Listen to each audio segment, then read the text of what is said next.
Right, hi all. That's me just straight back. This may be the start of DD at Saipan Part 5, or it might be a continuation of Part 4. We shall see how it pans out. If this takes that long, because that was 50 minutes already, so if this takes that long, I might just separate them rather than having a big two. I don't like them when they go. I've had a couple that have went just over 2 hours recently, and yeah, it's a bit much, isn't it? Okay, let's get started. So I suppose our first look here is this brown Japanese position here. Now, close combat in this game, you cannot do it unless the unit's revealed. I want to say Tarawa brought close combat into the game first. It wasn't in Omaha.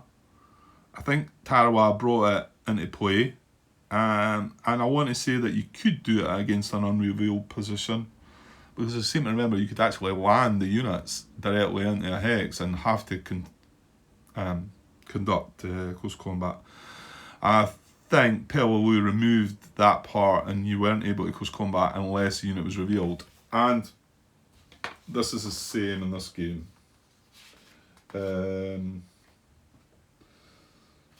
Also, it talks about a hasty close combat and a deliberate close combat.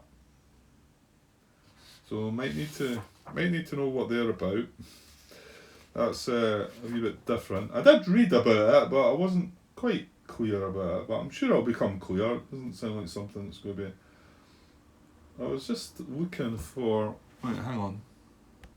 I was just trying to find it just to confirm that. So it's under 8 US combat actions, page 16.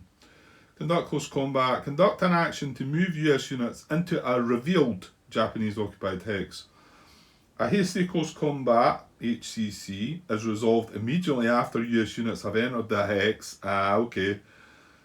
And a deliberate close combat, DCC, is resolved in that hex after all other US actions in the phase are completed. So, I think you have the choice of doing the two, don't you? And it might be beneficial to do one over the other. But it does say there it needs to be revealed. However, I was looking at close combat there, and in the Japanese action phase, if a Japanese unit moves into a US occupied hex, the Japanese unit immediately conducts close combat against US units in the hex.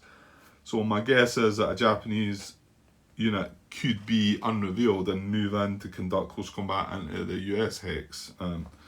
But that's going to be from a lettered action, I would think. So that's a wee bit away from us, yeah, I think. Okay. Right, well, just I guess I was just bringing that forward because we can't just sort of pile into that hex and conduct close combat. And now, again, I think the rules are the same in the fact that you can barrage and then close combat, I want to say. But you cannot attack and then close combat. Now, I'm also going to check here that I'm pretty sure you can't barrage unidentified? Not unidentified. Playing a different game now. Unrevealed. Let's just double check barrage then. Okay, so quite simply, page 18, 8.4, conducting a barrage action. US tank and artillery units. Now, it says artillery units. I don't think there's artillery units in the game. And you get artillery points, I think, isn't it? They kind of sort of abstracted that a little bit into. You get artillery points, you get dauntless airstrikes, and you get naval gunfire as well. I think they're probably through events, I want to say, but I might be wrong. But there's certain points that you get, and they can gather up, but I don't think they kick in. There was no mention of getting any of them. Yeah, I think it said we don't get any of them, does it? Anyway, that it says artillery units, so yeah. Anyway, US tank and artillery units may barrage revealed Japanese units. So they need to be revealed. So we can't do any of that either. And it does just say tank there. Again, maybe I will just double throw that question out there just to get Joe to confirm that LVT, LVTA, and also the armor part. Did I ask that question? Yeah, there's 2 or 3 questions I still want to ask. Just to be sure, you know what I mean? Yeah, just to be sure. Okay, so what we've got here is this and this. So can we make an attack? Well, this guy would get a free action. They would both get a free action, and they would have 10 strength. Okay, and attacking into there, let's just say. And this guy, we could conduct an action on the stack to attack with another 8 strength. So that would be 18 to there.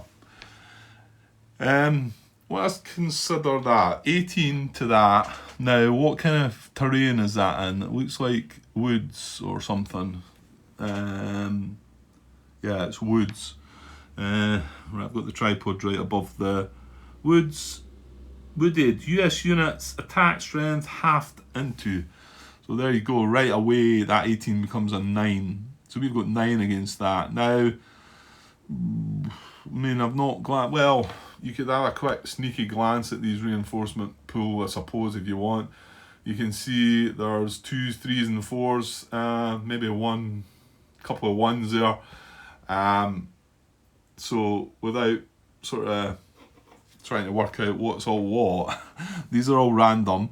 Now, the ones that were placed in these sort of coastal boxes, if you like, are probably, I would say in general, going by in the previous games, they were a little bit weaker than the other ones. So you're maybe considering it being a 2 or maybe a 3, shall we say.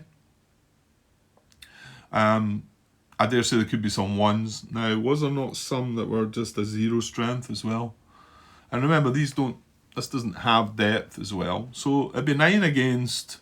Well, let's just say it was 9 against 3. That's still 3 to 1. And that's how this game works things out now as well, isn't it? So let's have a look at the fire chart for that. Okay, I can just about squeeze that in there at the bottom of the map. US attack results chart, because this is done differently from the older games as well. So a lot of notes here, etc. But let's just look at these first. So US attack strength compared to Japanese defense strength. Well, we don't know what his defense strength is. And these are the results. If the results are that, if you would have... I mean, okay, that's what it's compared to. So then you get an odds, you get a ratio. 1 to 3, right up to 3 to 1. Okay? So, and then if the Japanese unit's alone, that would be the result. If it's got an unrevealed depth marker, that would be the results. If it's got a revealed depth marker, that would be the results. And some of the results are going to say, and this one are going to say reveal the depth marker. Yeah, you can see R down there, reveal depth marker, and then recalculate the attack. So you would then reveal that, then come back to here and see what the strength ratio is now, I think. Yeah, the wee chevron, is it a chevron? I think that's right, isn't it? Anyway, that wee forward arrow must mean, I think to me that means reveal and then check. It doesn't really show the wee chevron there, but it means reveal and then recalculate, I guess. I think that's what that wee chevron means. You can see it's all beside the R's, isn't it? That one's got a D plus / R, which means Japanese unit alone. That means maybe add depth, is it? Right, hang on. Oh, there it is there, sorry. D plus means Japanese gains 1 depth marker. So yeah, that's not what you want. That's not the result we want. So there's a worst odds, 1 to 3. And I'm assuming if you have less than that, it can only go as far down as that. Although this is a one you can jump up and down, can't you? If yeah, there, down the bottom. becomes relevant as well. There's a lot in this, right? For every weapon requirement that the US player does not meet, move to the next higher row, i.e. worse on the table. No further row shifts once the combat is on the 1 to 3 line. 8.34 references. There's not an 8.34. 8.3.4. Right, there's not a rule 8.3.4, so that must be a misprint. Anyway, it's kind of telling you there that you can't go any further than that way, you know. So, yeah, so if we don't have the weapons when we reveal the unit, we're going to jump. So, let's just say we've got 9 and we turn up a 3. So we're going to have 3 to 1 odds. So we're going to have the best odds there. I mean, obviously, if we turn up a 4, that's only going to be 2 to 1. So, and then what, 3 to 2, 3 to 2, what's that? Or would 9 against, what was I saying, 9 against 4? Oh, that's not 3 to 2. Oh, see, things like that.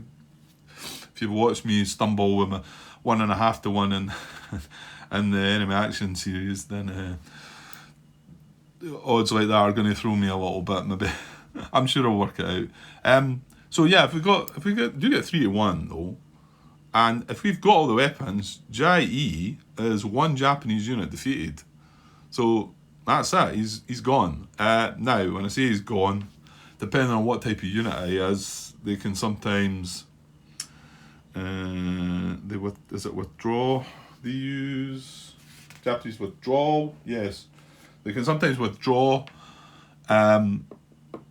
or if they can't withdraw and it's an elite unit, it'll get killed, but it'll come back at a later date. But if it's not an elite unit, and well, I'm wanting to say that some of these will, I don't know, to be honest, they might all be elite. But so if this is elite unit, I think he'll withdraw. He withdraws to the next position hex. It's going to be within 2 hexes, so this guy here would not have a place to withdraw to. So we don't need to worry about him. Whereas if there was a position hex here, he would just withdraw back to that. Which is still okay for us, but I mean, if we eliminate and it's an elite, I think it just goes, I want to say, well, no, it doesn't go into there. It must go into here. Sorry, glary part.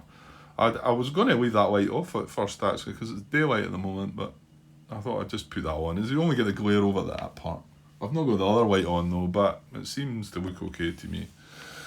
Okay, so you can see that would be a decent result. Now, however, if we turn up that and the weapon requirement, I mean, we've got a full set of weapons there, remember, and this is, it tells you on this chart as well. Just kind of get the camera down to that. There we go, hopefully it doesn't drop. So infantry unit with full strength, attacking from adjacent hex. So it has all the basic weapons. So some of the ones that you maybe wouldn't have had in the past: mortar, demolitions, flamethrower. They're some of the ones that drop off. So they're all there. Unit type engineer. Oh, sorry, I'm looking at that. This is a different. Yeah. So if it was a heavy weapons infantry, if it's an infantry attacking from a non-adjacent hex, then you can see it loses bazooka, demolitions, and flamethrower there. So we would have all the weapons. However, there is certain other weapons. Well, not there's. What do we generally have? You generally have artillery. You don't get artillery. And there we go. Well, tank if adjacent would supply artillery, right? And the other one is not a weapon as such. It's a tactic, if you like, and it's flanking. So none of them possess flanking. There is some, I want to say it's an officer or an NCO. Certain, I like the aspect of the game. There's 3 different types of heroes that you can get. So, and the normal rifleman hero just gives you the basic, whereas the NCO and the officer, they give some added I want to say one of them brings a CC requirement as well. And that is the other requirement, CC, which is close combat. So unless you've got that said hero with you, you then would not have the weapon requirement, and then you would have to then engage in close combat the next turn maybe to do something about them. But if you don't have the weapons, right? Now that says, is it for each weapon that you're missing, isn't it? Yes, down bottom. Sorry, this is gonna take me a while, isn't it? I think I'm going through it carefully though, that it might help folk understand things as well.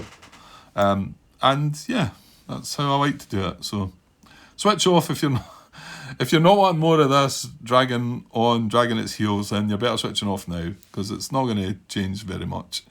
For every weapon requirement, it would move to the next row. So if we only get one weapon requirement missing, we're going to move to 2 to 1 column, which is JD. So that is Japanese units disrupted, all units in attacked hex. So we not only get to reveal the unit, we get to disrupt it as well. So that's really good as well.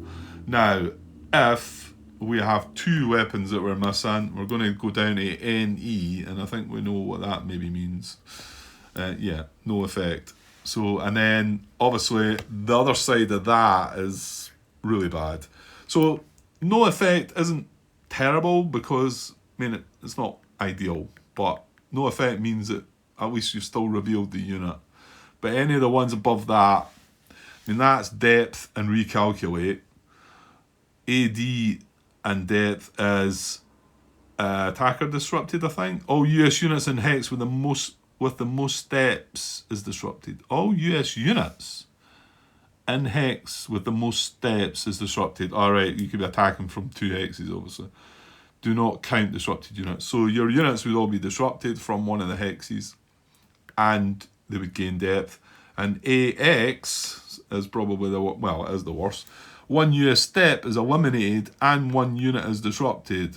It doesn't tell you how you decide between them, but maybe in the rules it will. And they would also gain depth as well, so you do not want that result. Okay, well, what are you going to do then, Grant? Well, we've got to kind of remember we've only got 3 actions per division, and that would be using up an action right away. But remember, just zooming out there, that's all the units that we need that are from this division. So, and bearing in mind, every one of these stacks that I've got a star, which is the the battalion headquarters, every one of them is going to give any infantry units in that stack, and they are stacked with infantry units, going to give them a free move. So you can see that we could use 1 action there, we could probably use 1 action here, and then we would need to decide between 1 action here somewhere. So I think it makes some sense, although what we could do here is not attack this unit and go for this one, and then we would have 2 free actions to attack there. Let me just look at this one though. I get the feeling that this guy could maybe attack this on his own, but let's just see. Do we have 2? Use a step loss. See, now this is the problem. That LVTA down the bottom, as far as my understanding, does not get a free action. So this headquarters is only giving this guy a free action. Now he's got a step loss as well. So the step loss is -2, which knocks his strength down to 5. So if we attack with that stack alone on that, we've only got 8. Unless we give an action to the LVTA to join, we've only got 8 strength attacking here. Now, is that woods as well? It is indeed.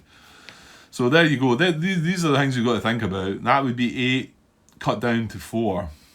So 4 strength, that's not so clever, is it? you know, even if we turn up a 2 there, we get 2 to 1 odds, and then we don't have a weapon, then it's no effect. Maybe you try it. It does, however, look like this guy could be worthwhile taking out because he's disrupted already. However, that doesn't really matter, does it? No, we're better leaving him alone actually. See, decisions. Yeah, I'm not sure what to do in there actually.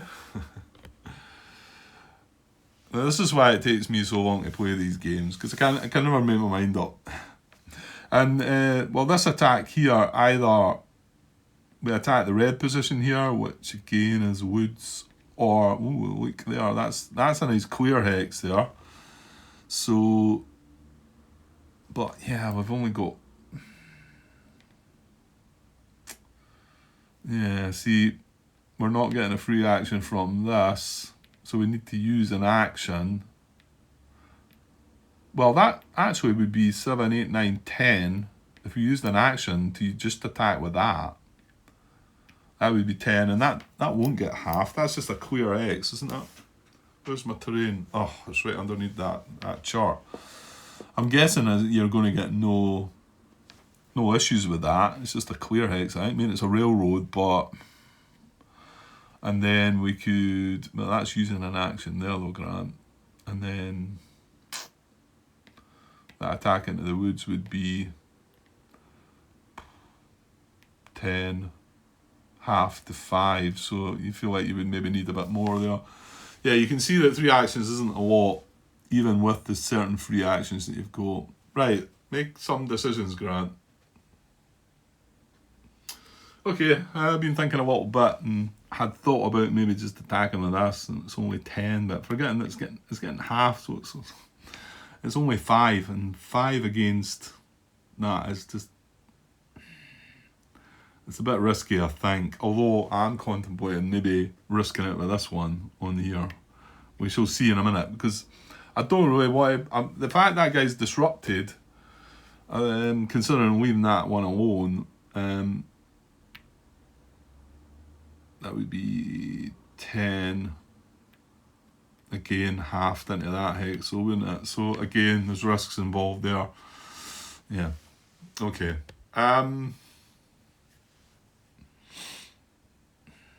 Right, what we need to see what we're up against, really. We need to see what the start's going to be. And I imagine this hex A2, if I looked at the setup there, would probably be a C position, wouldn't it?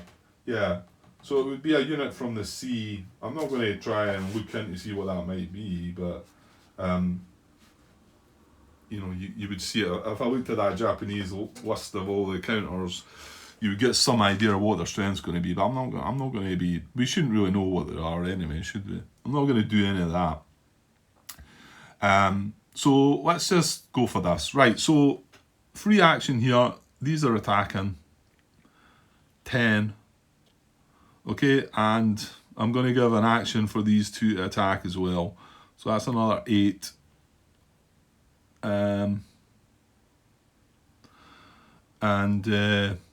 Right, so that's 18, but like I've just said, that's going to be halved for the woods. So that is 9 strength we're attacking with. Now let me just check the attack procedure to make sure that we can attack. I mean, I don't see any issues with they 2 attacking the LVT. Well... Right, okay, so just to look over this carefully, page 16, this is Rule 8, US Combat Actions, tells you what you can do. 8.1, units eligible to attack. Now, this has been, well, I say it's been simplified, I just wish this LVT situation was clearer. However, the previous games had artillery units, some anti-tank units, anti-aircraft units. There's none of that in this game. You've basically got... You've got some ranged infantry, heavy weapons infantry. It's mainly about the infantry, and then there's also some tanks. The bit that seems slightly unclear to us is this LVT thing, but hopefully we can clear that all up over the next couple of parts. An attack must include at least 1 rifle infantry, infantry HQ or engineer unit attacking a Japanese occupied hex from an adjacent hex. Now, actually here, hang on. See 8.12 to determine the number of actions conducted when attacking from multiple hexes. 8.12, attack is an action.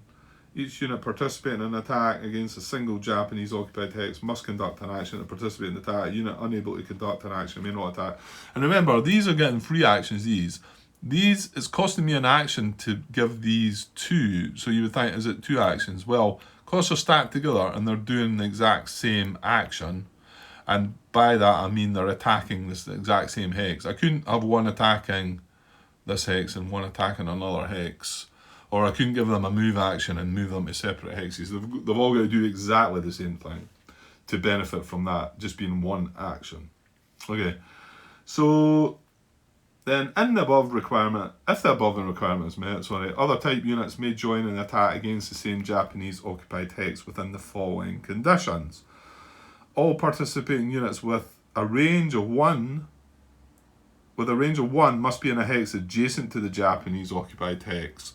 Well, if a range of 1, it doesn't show a range at all. This heavy weapons guy has a range of 2. That's got a range of 2 underneath as well. So they've got a range of 2, but if it's not got a second number, that means it's got a range of 1. Units with a printed range of 2 must be adjacent to or within range of the Japanese occupied hex. So these could be 2 hexes away, as long as we've got 1 infantry unit that's adjacent, which these would be able to stand at range. Oh, now Grant, you hadn't really put that to thought, had you? Yeah, I'm possibly wondering if it's just got me thinking down here. That's a situation where I can benefit from that, because that can help.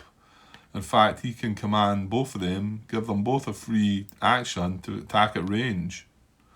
I would have to give either this an action to attack there, or use a free action from him to attack, and they could join in. Okay, well that's good that sprung to mind, because I hadn't really been thinking about that.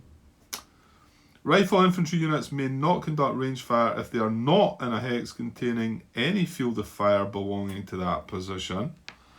Rifle infantry, okay. So again, what that's saying is just going back down to there again. If this wasn't in a red field of fire, which it is, it wouldn't be able to fire at that. But there might be occasions with that. You can see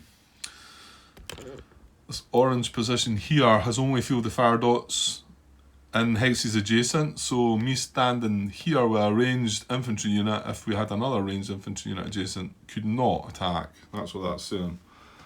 And then here's the one that I hadn't really thought about, something that Martin had brought up and reminded me.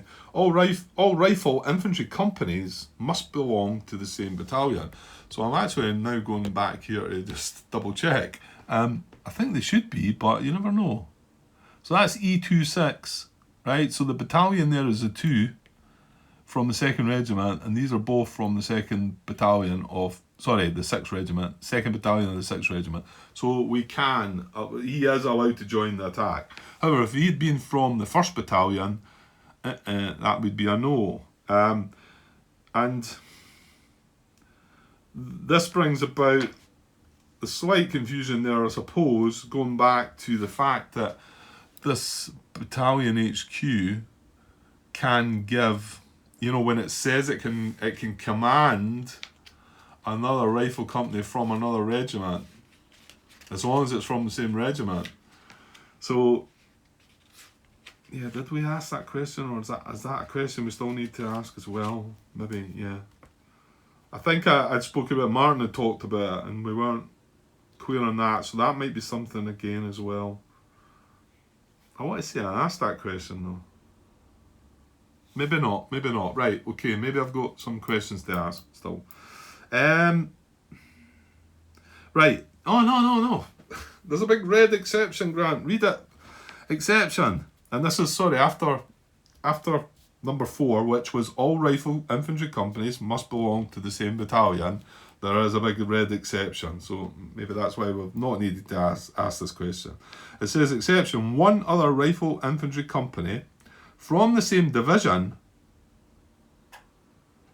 no, this is only of stat, may participate if all units are in command and an NCO officer hero not inspired is stat with that extra company. No, that's not the same thing. So there is still something there to know. Because if this can command another infantry unit from a different battalion, same regiment but different battalion, can it give it a free move? That's the question, basically. So we'll need to know about that one. Number 5 is one regimental heavy weapons company may also participate if the attacking battalion is of the same regiment as a heavy weapons company. Okay, so you can have a heavy weapons company also joining in if it's from the same regiment. Doesn't say battalion there, it says regiment. Okay, right, and then moving on, tank units. Now, here we go. Well, here we go. I don't know, because tank units must be within range in the field of fire of the target position, and both the following must be true. No more than 2 tank units are participating in the same attack, and all attacking tank units are in command. Well, we know everyone's in command. What we don't know is, well, I think we do know, this isn't a tank, is it? Well,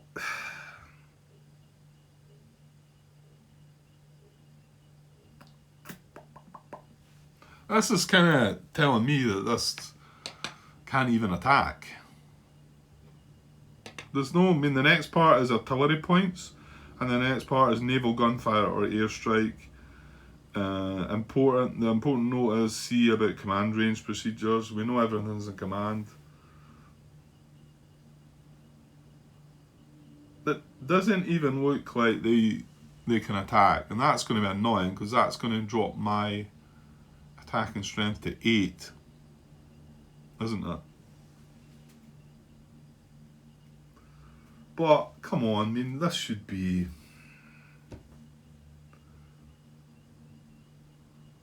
And again, it brings a question, and I mean, I still feel like I think I can call this a tank unit, but it still brings that question in. It's an LVTA.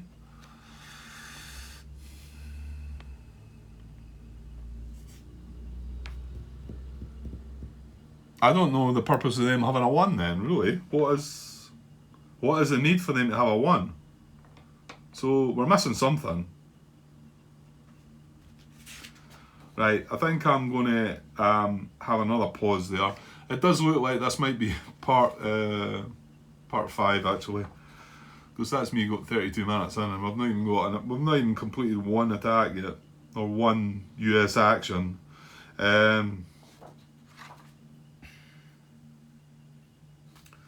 Tank weapons. Yeah, there must be something in this book that talks about the LVTs not being capable of an attack. I mean, why have they got a strength of 1? We know they can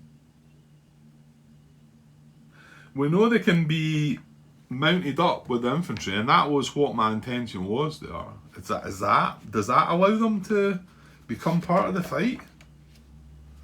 Where was that read about? That was in the special rules, wasn't it?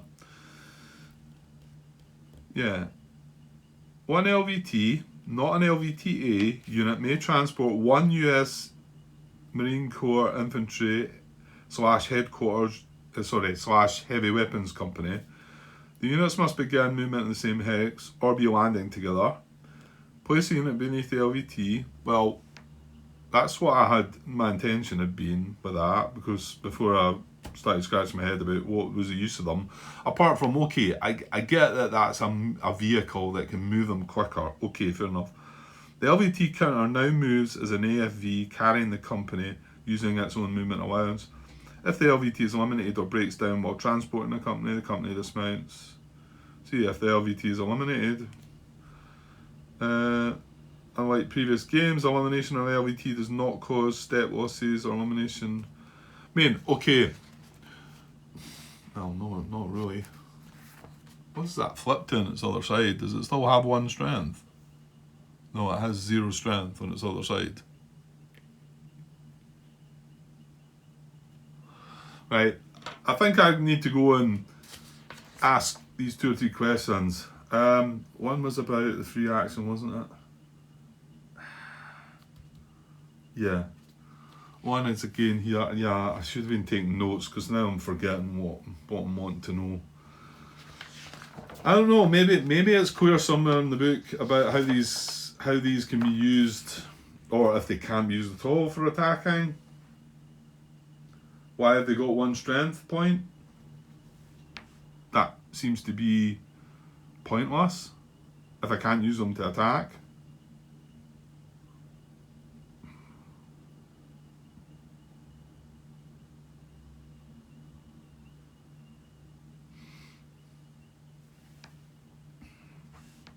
I don't know. Still things to find out, I think. Right, I'm going to take a pause for now. This won't be the end of this part, but you can see it's going to take me a while. Okay, cheers for now. Aye, all right, just continuing off where I left there, although I have decided to, I've started uploading part 5, so this is the sort of middle of part 6 now. I made a wee comment at the beginning saying it doesn't contain any gameplay, but just explained what it is. So if you can always skip by it if you're not looking for, if you're not interested in any of the comments and my thoughts, etc. Okay, so I went and posted a couple of questions, haven't got any response yet, it wasn't that long ago. Actually, before I posted them, I actually went and looked at all Martin's questions, and to be honest, the 2 questions that I posted, they're partly in his questions as well, in a sort of, maybe a different sort of fashion, but slightly similar sort of questions. The LVTs is part of them, just try to get a grasp on. Questions are they armoured, you know? Is this a tank? I mean, my thinking is this is not a tank. This is a tank. I don't know if this is armoured or not though. I mean, the actual tank units, yeah, these are tanks. These are armoured. They can fight. They can attack. But I mean, where I got stuck just here was looking at units attacking and what units could support the attack, and just tell you in the previous games about what units could support, and it does the same here. It says, what were we reading?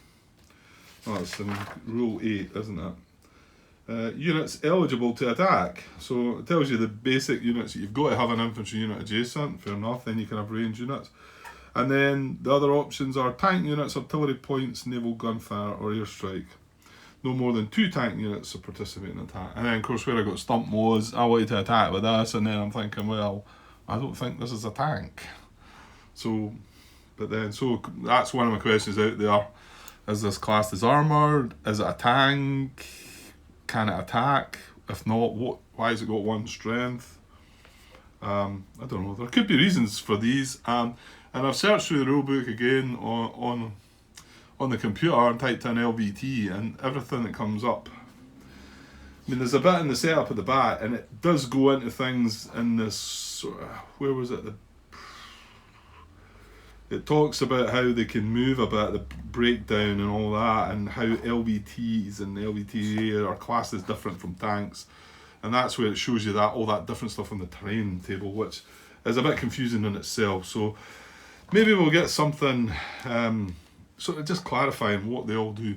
And then the other one was basically about the battalion headquarters units, and can they command, because it says in to give a free action, it says within free actions on number 5, infantry units that are stacked with an infantry headquarters unit. And see how it says infantry headquarters unit there? I think that's a bit that Joe had mentioned, maybe, like I say, didn't timestamp where he was talking, but I think it was me confused about infantry HQ and then infantry battalion HQ, and I think he said that that's what they used to be called. So I think if it infantry HQ or infantry battalion HQ, it's the same thing.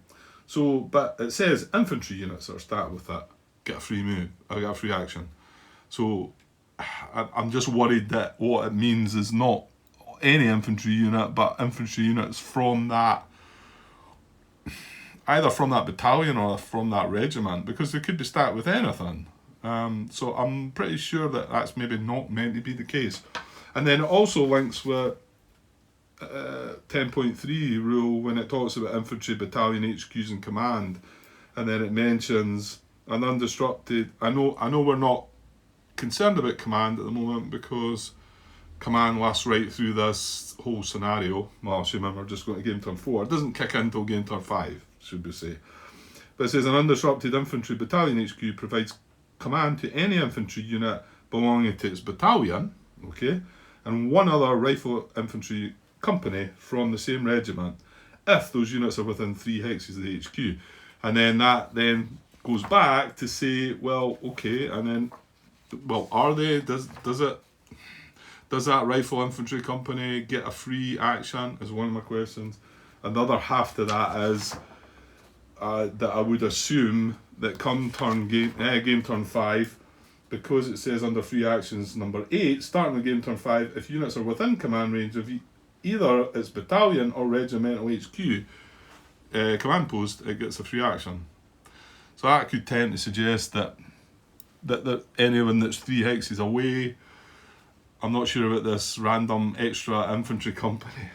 So basically, yeah, they were the two that I kind of posted questions. But Martin's asked something similar as well, so it was just to try and get a wee push on that. Because I'm kind of stuck now, because I don't know if I'm getting this 9 strength or if it's just 8 strength. Now, we decided we're going to attack this. So what I'm going to do is just push on and we'll see what the numbers... I mean, that's me got 10, 17... And I've used an action here. Actually, they're not action markers. You used to get them in the old game, didn't you? I don't recall seeing anything. Wait a minute. Yeah, that's a bit of a strange omission. I don't see them anyway. You know, you used to do action taken markers, wasn't it? And I think you had 3. I think all games you had 3 of each, because sometimes you could get an extra action. Some of the games were only 2 and you could get an extra one. But I don't see them. They may be there. What I'll do is then, because I need to track 3 actions in each division, so I'll just put that wee cube on it just now, just in case. Again, just in case I forget. So yeah, are we getting this extra 1 strength or not? I don't know, because it says tank units can assist in attacking, but I just don't think that's a tank. So. Okay, well, let's just do the battle and see if it affects the outcome, and then if we get an answer and find out this 1 strength does apply, I can maybe make some adjustments, rather than, you know, I've got the chance to play at the moment, so I want to play. Okay, and we did decide this is woods, so, right, and we had 18 strength. Well, actually, we've got 18 strength, or we've got 17 strength, haven't we? And I'm sure the half rounds down, doesn't it? Well, I'm actually not finding anything regarding how you would round, if you would round up or down. I mean, you would think it would be there. But I struggled to actually find anything regarding attacking within terrain. I mean, okay, it tells you here, the combat effects, and we're looking at wooded. US units attack strength halved into US units attack strength is halved into if I'm attacking into a wooded hex. So fair enough, but the only bit I find is step 2, and well, actually this is resolving an attack. Once an attack option has been declared, to add up the total strength of attacking. Well, first we reveal the Japanese unit. And then depth marker is not revealed at that point. However, I'm not got a depth marker. Add up the total strength of attacking units, compare it to the total strength of the revealed Japanese unit, and if already revealed, depth marker. And then the important note is the strength of the opposing sides may be altered as noted on the terrain combat effects chart. That's all the only thing I can see regarding. I mean, maybe that is enough, but I don't know. I've got I've possibly got 17 here, so half of 17 is 8.5.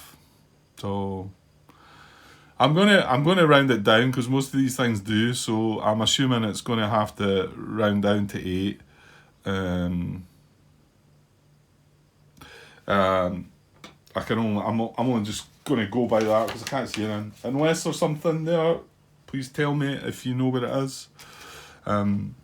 But until then, we'll just go rounding it down, which is usually the case with these things because it's worse for me. So we'll go for 8 strength. However, if I do find out and I can make an adjustment to this, and that ALVT does affect the battle, then we'll have 9 strength, won't we? Right, let's go for this and let's reveal our first Japanese unit because it seems to have been an age since we did it. Right, okay, here we go. Right, well, it's a 2. That's a good part. It's only a 2. However, you'll see that the weapon requirements is CC. So, however, we've got 8 to 2, so I think we're going to get to disrupt it, aren't we? Right, let's look at this chart. The information on the counters, this is telling you about what it's from 137. I mean, more quickly, I don't want to start, I don't really need to know the, I suppose, well, yeah, you do need to know about the US ones. Does it tell you about the Japanese units, how they're, I don't think it, well, hang on, there we go. Unit well, it just says unit identification, I think. I'm sure it talks somewhere about, yeah, formations. Units are identified by their sub-organisation within their assigned regiments and independent formations. Units may be identified by unit abbreviations as follows. This is on page 7 at the beginning, basically showing you the, and you've got E, if there's an E on it, engineers, there's some, all these are just for, I don't think they're relevant to the game. Important, a unit with a CC, close combat requirement, has an advantage in close combat. Okay, one other thing though that I'm glad I did start looking at that is because this unit's a detachment, and I think it's because of the wee red dot that tells you that. Can I get in? That's as far as I can go. I'm sure that's close enough. Detachments. Japanese units may be marked with a small red dot to the right of their strength. These units are detachments from large companies. Detachments are treated the same as all other units with the following exceptions. A depth marker strength placed under a detachment is halved when being used to calculate Japanese combat strength. Fractions are rounded up. Well, there's a rounding up there. A detachment may be in the same hex stacked with another detachment unit. Treat the 2 detachments as a single Japanese unit and use the weapon requirements of the top unit. Once stacked, they do not unstack. Okay, so we could actually have 2 of these red dotted units in there. Ooh, that's interesting. So, once stacked, they do not stack. So when you use the weapon requirement of the top unit, so something stacked on top of that, we would lose that CC, I'm assuming. I don't know how they get to stack on top. I think that's probably something that is going to happen later in the game when Japanese units start moving about. However, maybe not. We could get a reserve deployment event, and could it be placed in there if it was a detachment? Maybe. And assuming it would just go on top of that, and then we would lose that CC weapon requirement. Well, I say weapon requirement, CC. Both CC and flanking are sort of kind of tactical requirements, if you like. Anyway, okay, yeah, but I don't think we need to know the formation, all the details there, whereas we kind of do with our guys. So, yeah, let's just double check in the chart. So, let's just say we've got 8, because that's the worst case scenario, rather than the 9. Okay, so, and here's our chart. So, US attack strength. Oh, but we've got CC, we're going to go up 1, aren't we? Yeah, I forgot. I'm thinking we've got 8 against 2, and we've got 4. Oh, hang on. Oh no, yeah, we are okay. We are okay, aren't we? Because we're 8 against 2. Yeah, we're 8 against 2, so we're 4 to 1, and it only goes up to 3 to 1. So my assumption there is that you just you just pick the highest one that you can get, or the lowest one that you can get. Yeah, so we've got 3 to 1. However, I shouldn't really have zoomed in there. As we can see, no, it's further down. For every weapon requirement the US player does not meet, move to the next higher row, i.e. worsen the table, no further row shifts once the combat is on the 1 to 3 line. It says there, if more requirements are still not met, shift 1 column to the left on the same row. Oh, okay. Eliminated elite units are placed in the Japanese elite units eliminated display. Now this is an elite unit because it's got the red. I'll go back up and we'll look at that in a second. A defeated full strength Japanese tank unit is reduced to 1 step. A defeated 1 step tank unit is permanently removed from play. Fractions are rounded up. Oh, that's 1.2, 1 to 2.2. Okay, so it tells me there. 1 to 2.2 becomes 1 to 3. Yeah, that's worse, isn't it? So fractions are rounded up.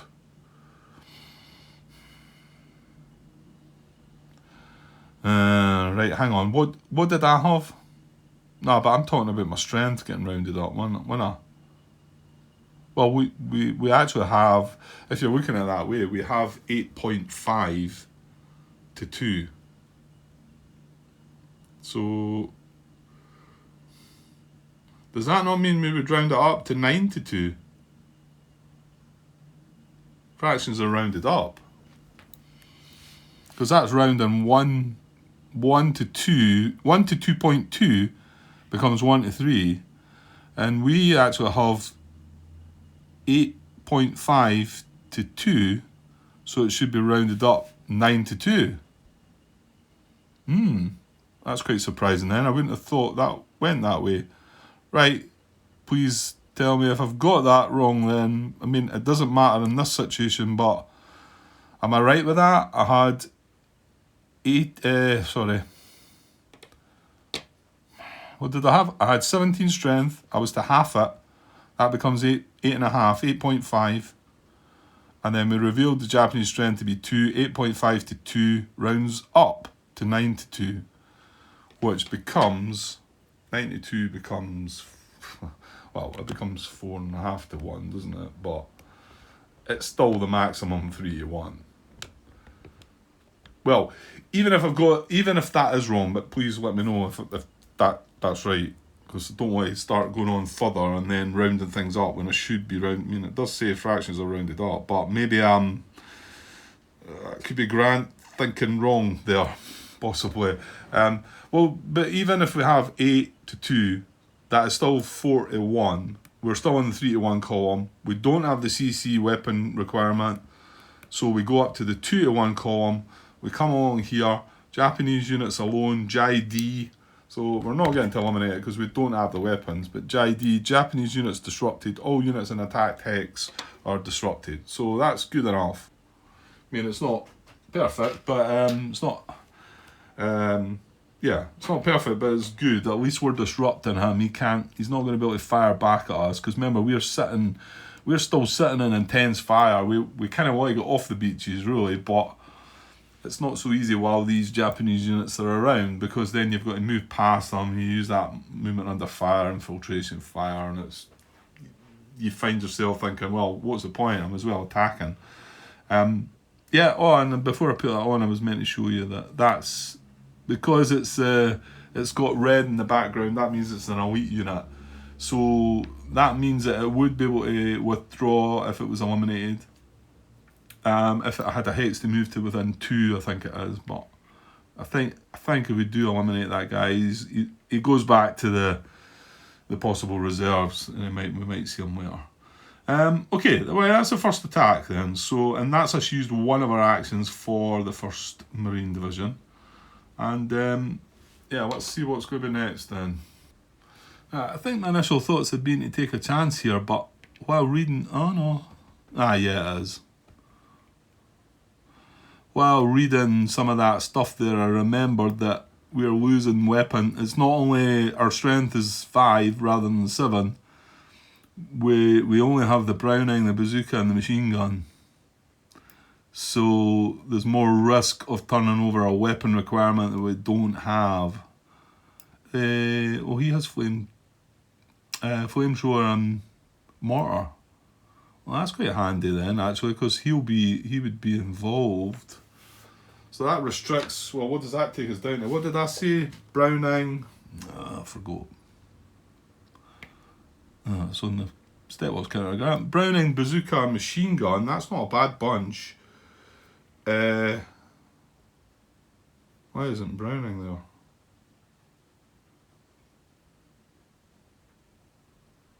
Oh, equivalence. A machine gun fulfills the same requirement as a Browning. Oh, well, that's... Why has it got on the Stepwell's counter then? Because it's got machine gun on it. Right, what I mean is, it shows it under the US weapons chart, an infantry with full strength attacking from an adjacent hex, which is what we're doing. It has bazooka, machine gun, mortar, radio, demolitions, and flamethrower. It doesn't mention Browning. This is equivalence. A machine gun fulfills the same requirement as a Browning. Even an infantry with full strength or heavy weapons infantry with 2, 3, 4 steps attacking from non-adjacent hex. It lists machine gun, Browning, mortar, and radio. Why does it need to list the Browning there when it doesn't list it beside the other ones with machine gun? I don't know. Okay. Right. So yeah, I'm basically just trying to work out if we're really what weapons we're going to be missing for if we were attacking with the full strength. So what did I say? Browning, bazooka, machine gun, Browning. So we're missing mortar, radio, demolitions, and flamethrower. But our headquarters gives us. Well, I don't know what that gives us. Headquarters gives us flamethrower and mortar. So we'd be missing a radio and demolitions. And, well, if that's a... Oh no, we're not using the tank on the bottom, are we? Well, whatever it is on the bottom. Because we need to give that an action. So there is a risk if demolitions or radio come up. Well, to be honest, you've got the risk of demolitions, radio, flanking, CC, artillery. There's quite a lot. What you don't want to see is more than one of them. Because what strength did I say we had? 5. We've got 8. Oh, but that's getting half grand. Yeah, that's into the woods as well. Maybe this is silly.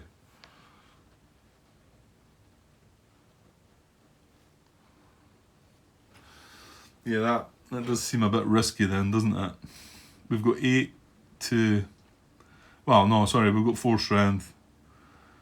Now, if we turned up a 2 again, let's just go in the last one and think 4 to 2 is 2 to 1. Now, if we had the weapons, then 2 to 1 would give the disruption, but... and if we hit a 3, it would be bad. So...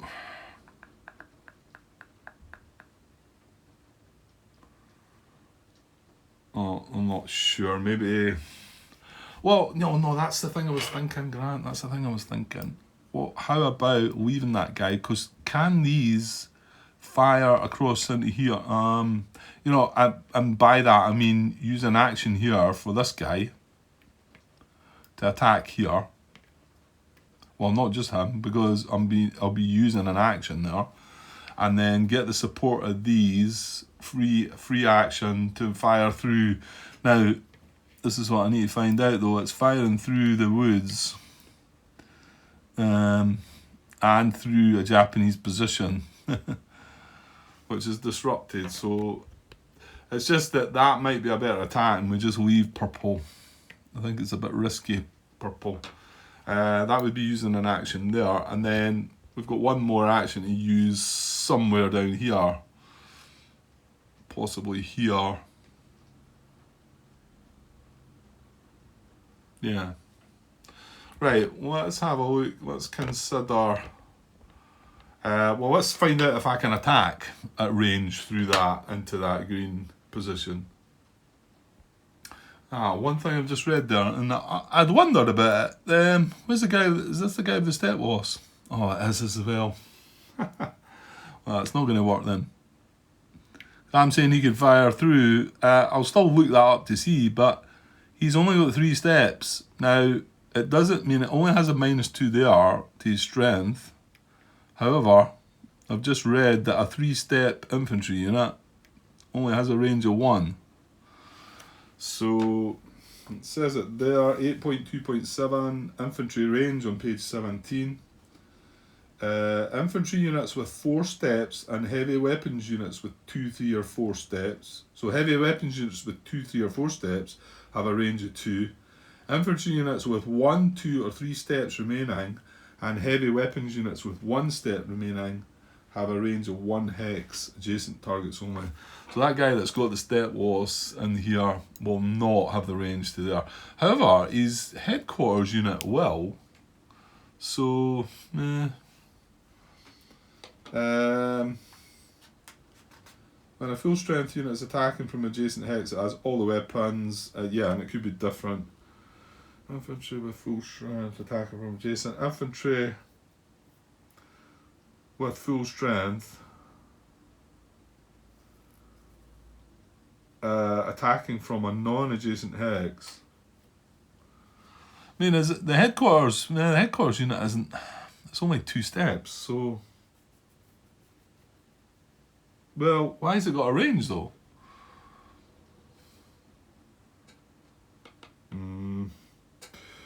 Oh, hang on, sorry. Infantry HQs are a unit type in themselves. And it's, yeah, I did wonder about them. I did wonder about the radio, because usually headquarters have radios, but I figured that it wasn't written on the counter. But infantry HQs, weapons and equipment are flamethrower, radio and mortar. And that's showing the flamethrower and the mortar, but not the radio. So he actually possesses a radio as well, which reduces 1 more of the weapons that we would need. But, but surely this can attack from range 2 though. I mean, it's showing a range of 2. Right, hang on till I delve deeper into this. Also, I've also found a downside, if we can still do it.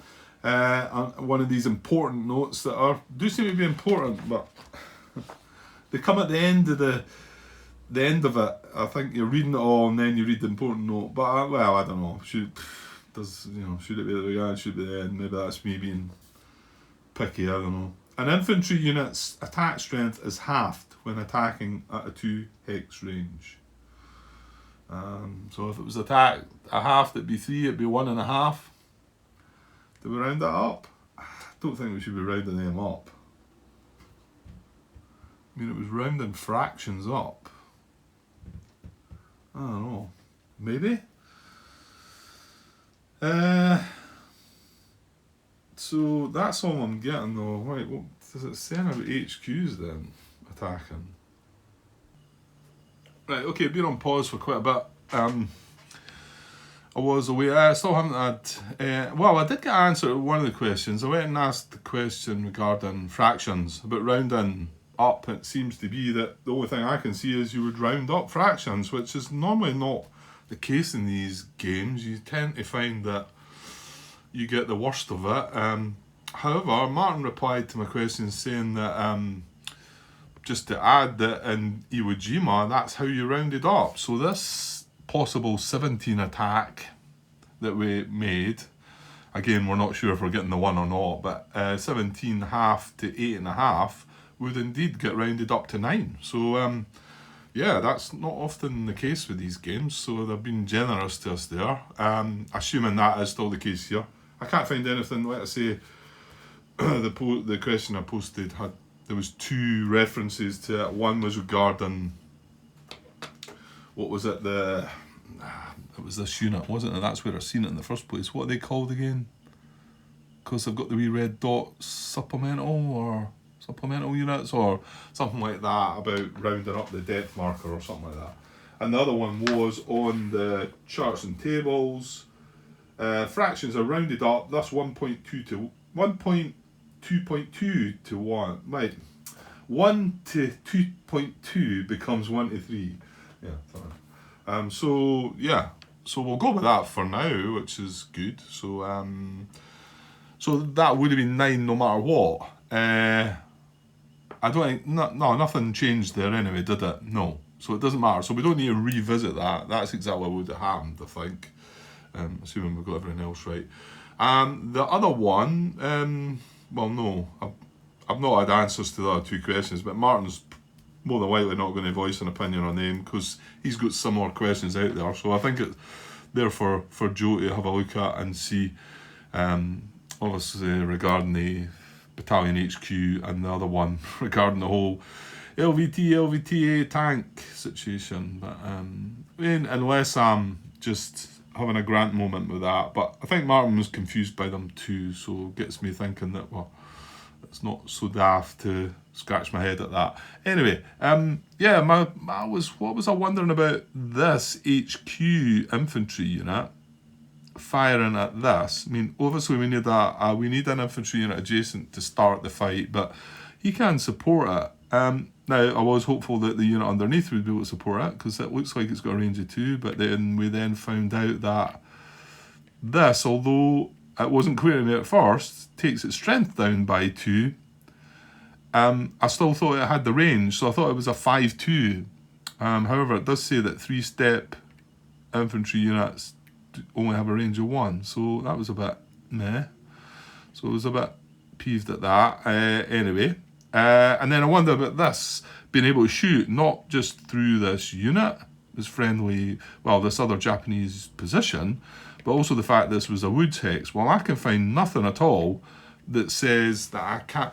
The only thing being, there's green fires into there. Or maybe it doesn't. Oh, you know what? It doesn't. Look at that. No, it doesn't.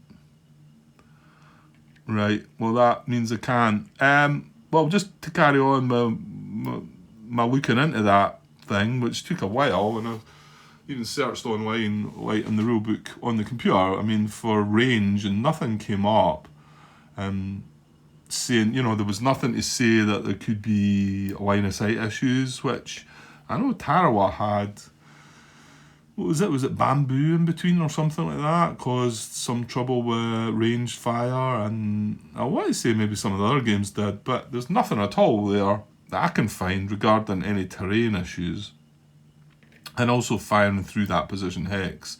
However, there is a condition that requires the infantry unit to be in a field of fire of the colour that he's firing into.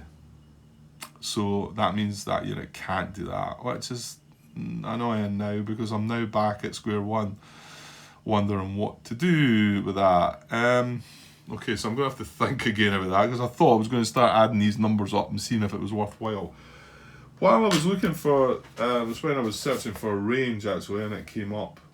I came across on page 4 of the rule book 2.1.2 Japanese fire dots in fields of fire, and the bullet there, well, it says most Japanese positions on the map have only a 2 hex range field of fire, unless modified by a card event, e.g. mortar fire. But then the first bullet says Japanese positions near the landing areas may have a 3 hex range into hexes due to pre-sighting on beach hexes. So that must have been what Joe was talking about when he was saying he did mention pre-sighting or something like that. With the fact this brown position can 1, 2, 3, it can fire 3 hexes. I mean, it looks strange, because if you look at the brown position, you can see it's only actually firing into 1 hex. It's not even extending its fire to there. And I'm not quite sure why that is, because Is it to do with the terrain? Well, I don't think it can. I mean, I'm not reading anything about terrain that affects line of sight. In fact, I don't even think there's a mention of line of sight at all in this rule book. I know it was in Iwo Jima, I'm pretty sure it was, because I think that's why you had the lack of the fire dots and they had to. But I don't believe I've read anything about line of sight.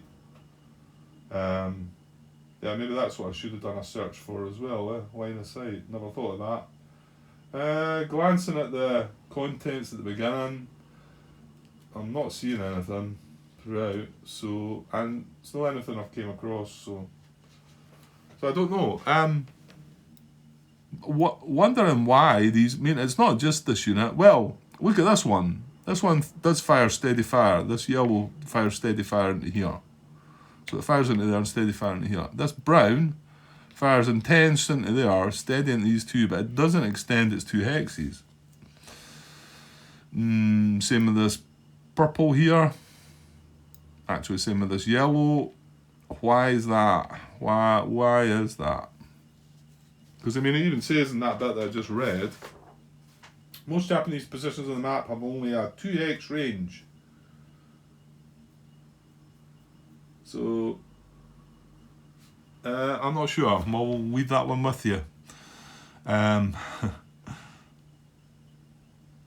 I know it was, I mean, I never even realised when I first started playing these games that they had these range, and it wasn't until Iwo Jima that was the reason that he left the dots out, was because it was based on line of sight issues, and I never thought about it, and I believe the older games were that, depending on what terrain you went through or something, decided if you were able to stretch the 2 hexes.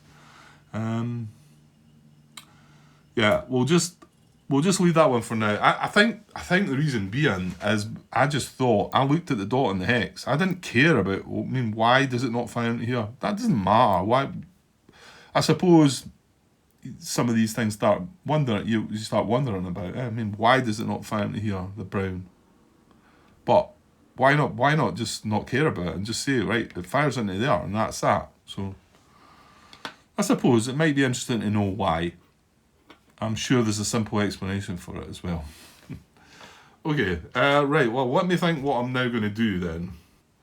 Okay, I'd been looking at this area for a little bit, and what I thought was, I'm still not sure what I want to do there, so I decided to come down and look at this stack of units as well.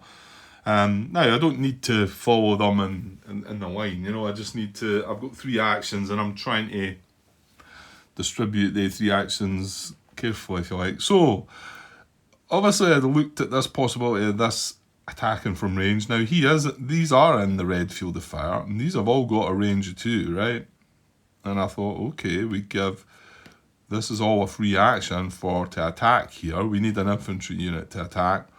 So we could use this, give it an action, or not give it an action, use this guy. Is there a guy underneath? Yeah.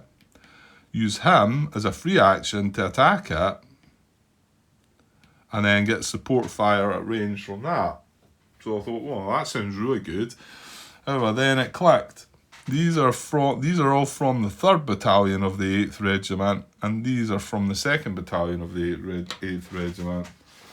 And like it got brought to my attention, Martin mentioned that you can't attack with 2. That is battalions, isn't it? I have got that right, I think. Yeah, number 4. 8.1 units eligible to attack. 4 is all rifle infantry companies must belong to the same battalion. And then it does have that as exception, but you require an NCO officer or officer hero to be stacked to the extra company. So we cannot consider any of that nonsense. And I'm assuming the other battalion is there, isn't it? Yeah, that figures. So yeah, none of these are going to be able to support any attack. So that's kind of rubbish, isn't it?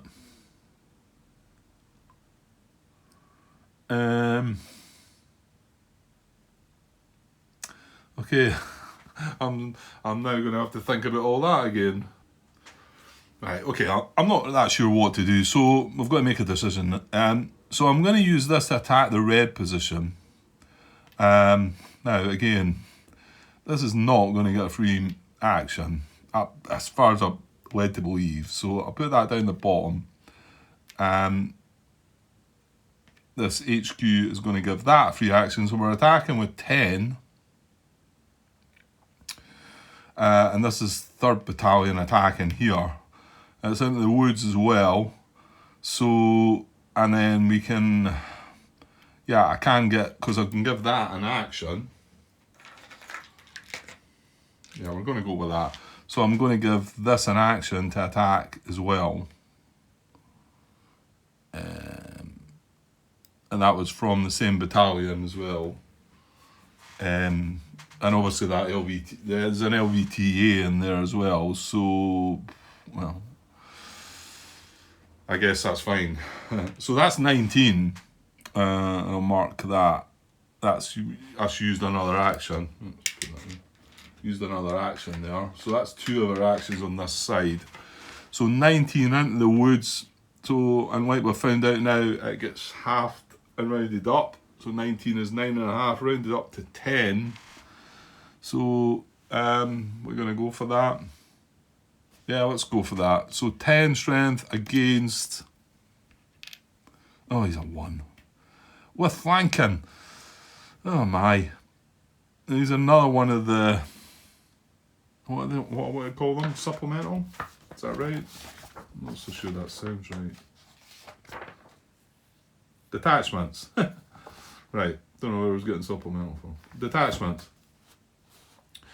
And he's got flanking, and although we're attacking from 2 hexes, the 2 hexes can't be adjacent, so I would need to be attacking from here and here to get the flank. So overkill with the strength, but oh, there you go. We've seen a 2 and a 1 now.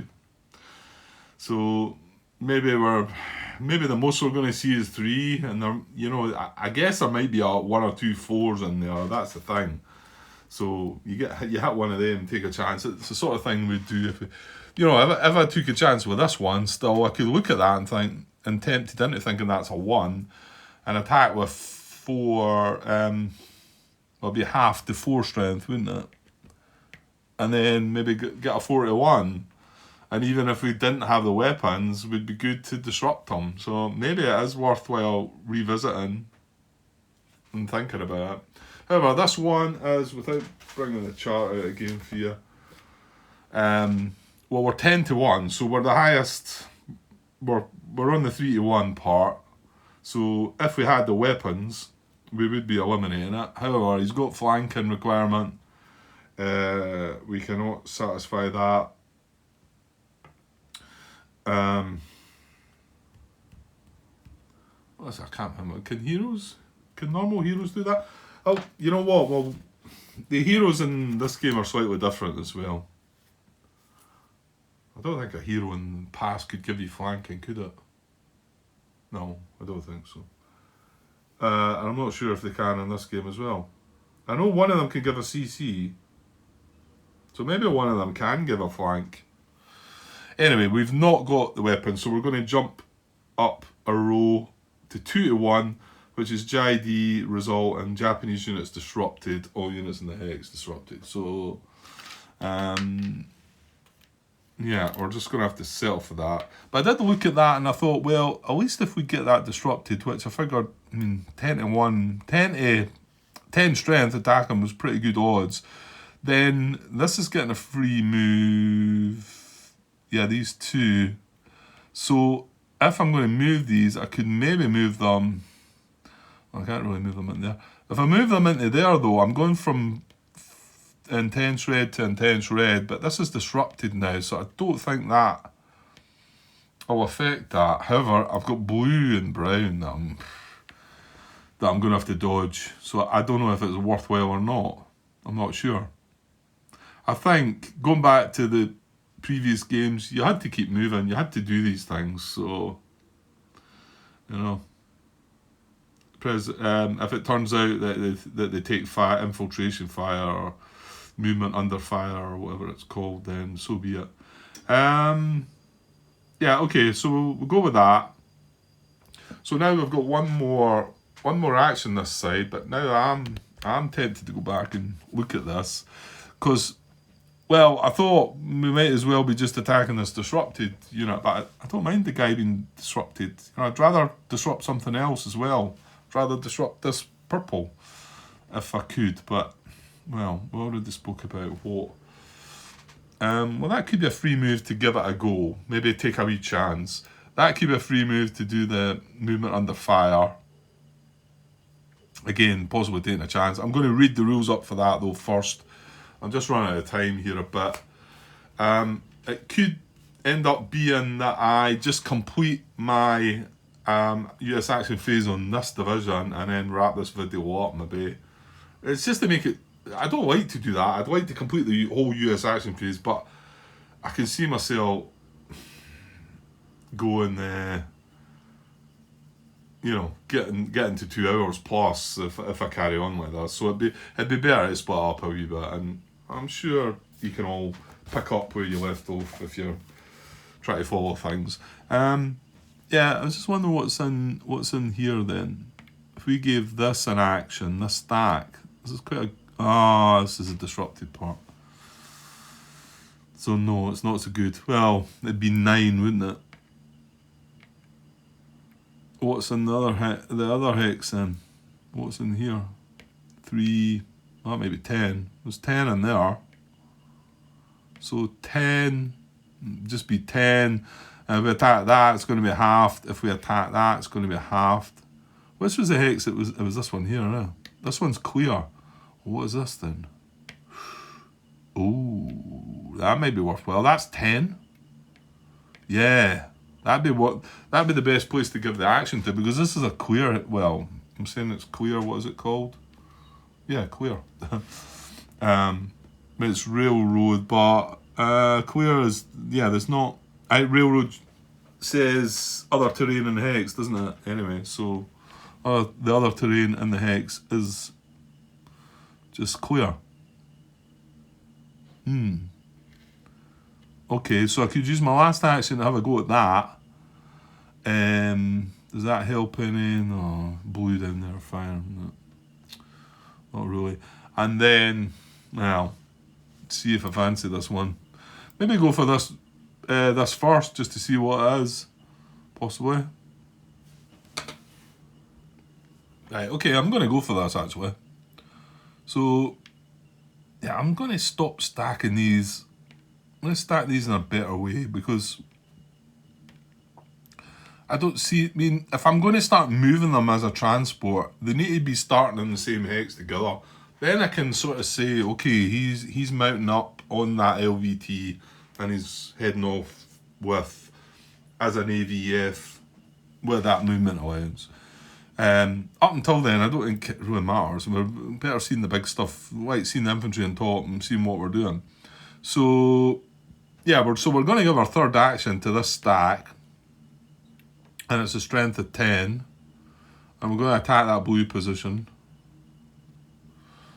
And I'm going to put my final cube on that. So that is our third action that's going to cost. I mean, we can still revisit any free actions that we might have, which are here and here, I think. Well, not just there and there, actually. I was forgetting that this guy, just the site, this guy would get a preservation move, wouldn't he? So, and again, going in the past, you're probably as well doing these. It looks like it's going to be a draw a card and see what happens, but then it clears the beach hex for the next unit's landing, and we know we're going to take hits. None of these D-Day games let you just cruise on in there, get up on the high grounds and just smoothly. That's not how it happened. Yeah. Okay, so what did they say? 10. So this is 10 against. Well, there's not a halving of the strength here. So are we going for this as well? Yeah, just pausing while I think if I'm forgetting anything, but I don't think I am. Like I say, it might end up being a practice scenario, this. Right, is it that one? Yeah, the blue position. Well, it's a 2. Again, it's one of the detachments, so maybe they're possibly all detachments. That's an elite one as well. By the way, this one wasn't elite, was it? I think we've got this one though, because he's only got a mortar requirement.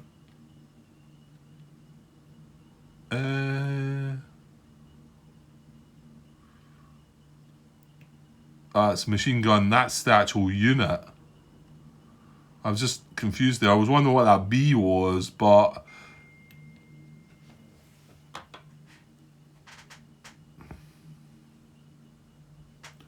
yeah, I was just a bit worried that had an MG on it there. And that's a machine gun requirement, but it's not. It's in black, and I'm sure that's just the letters.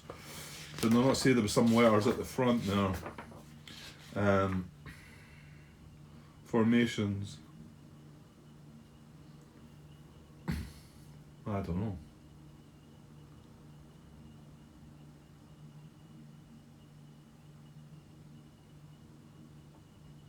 I don't know what they black. I mean, there's a detachment and it shows a C.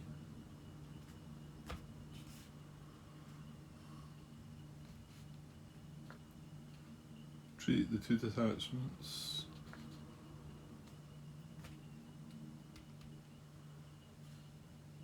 I don't know what that is. Because it mentions E for engineers, E and NAV, Independent Naval Engineering Force, Engineering Regiment, NGF, Naval Gun Force, York SLF. There's no mention of the letters at the side. And the one that's the detachment there, it shows it as a C. This one's a B. What did that have up there? That's got a D. Was that relevant to us deploying them? I don't think it was it? There wasn't the letters that we were looking at, was it? No, because, well, if that's a D, oh, I don't know. It's just odd. I mean, that looks like it's a machine gun unit, maybe, with an arrow, I don't know. Well, some of you will know what that arrow means. Does it tell us there? You think it would, eh? Yeah, it does, Grant. Sorry, it's on the previous page. So, yeah, it just says it's a machine gun unit. But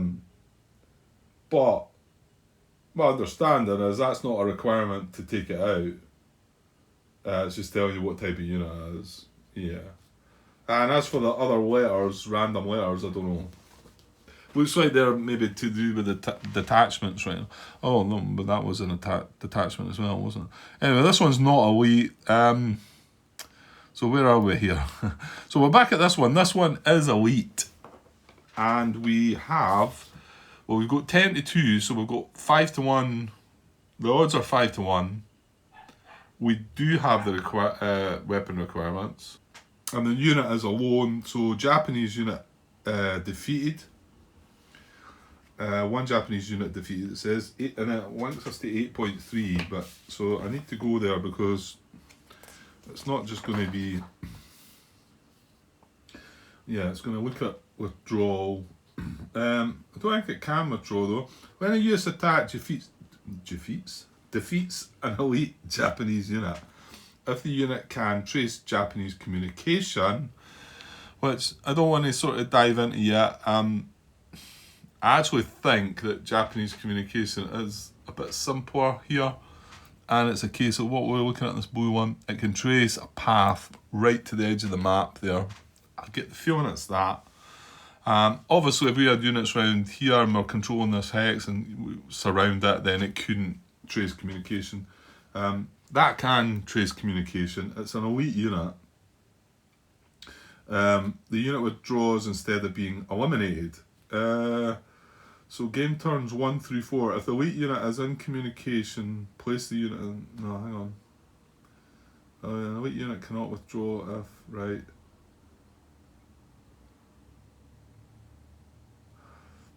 Game turns 1 through 4. If the elite unit is in communication, place the unit in the Japanese reserve units pool.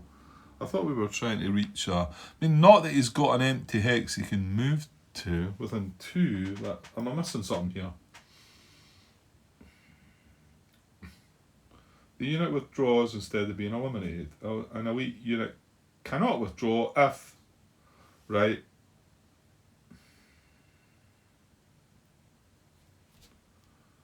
Right, give me a sec. Right, okay, I was reading that, but it's the wee bullets that you're looking for. So this is 8.3.2 Japanese withdrawal on page 18. And I'm looking down at the third little bullet there. It says, if the elite unit can withdraw, follow the below priorities for placing the unit. If there are unoccupied Japanese positions, when it says unoccupied by either side, within 2 hexes, move the unit into that position.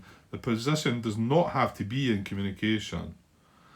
If there is more than one position that is unoccupied, randomly determine the position the unit moves into, place the unit face down. So it would also get placed face down as well, which is bad. I mean, okay, we know what it is. We could take a note of what it is, I suppose.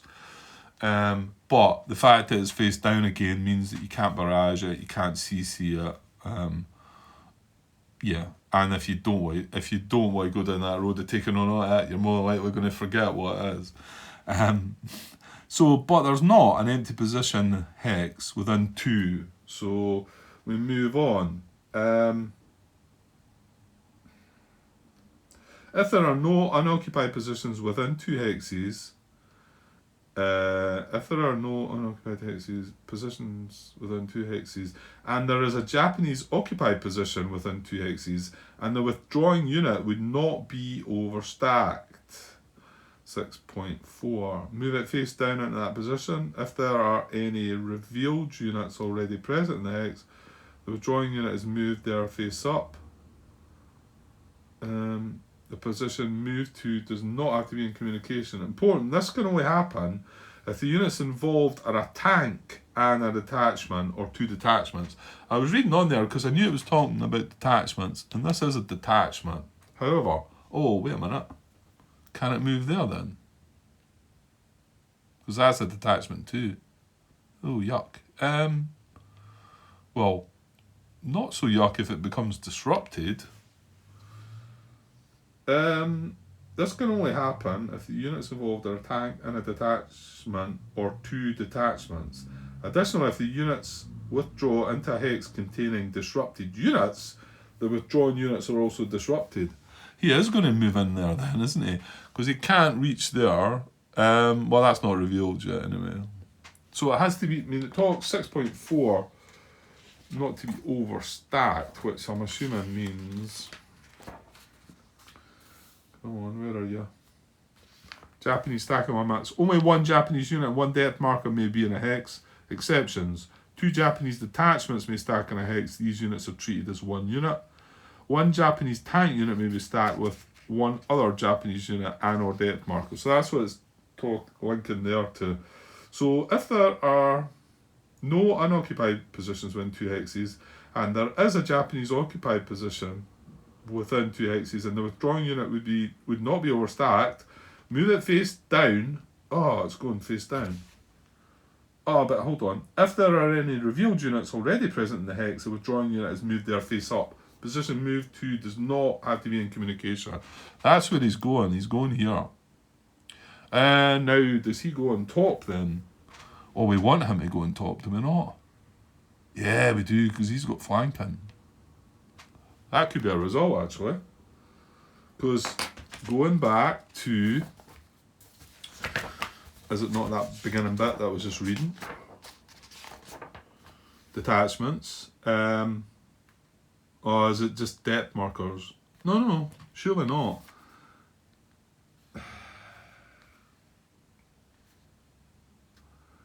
Japanese units may be marked with a small red dot to the right of their strength. These units are detachments from large companies. Detachments are treated the same as all other units. The following exceptions: a depth marker strength placed under a detachment is halved.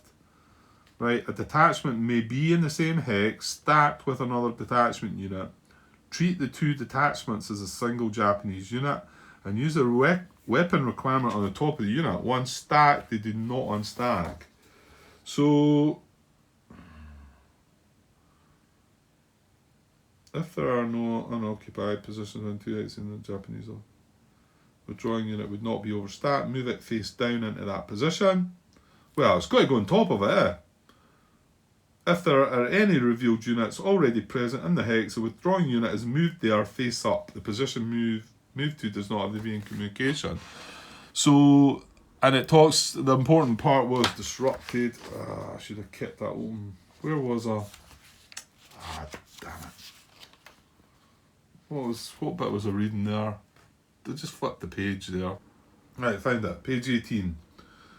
8.3.2 Japanese withdrawal. In the very last paragraph, which is in red, important. This can only happen if the units involved are a tank and a detachment or 2 detachments.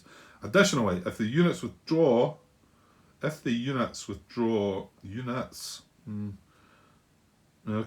withdraw into a hex containing disrupted units, the withdrawn units are also disrupted.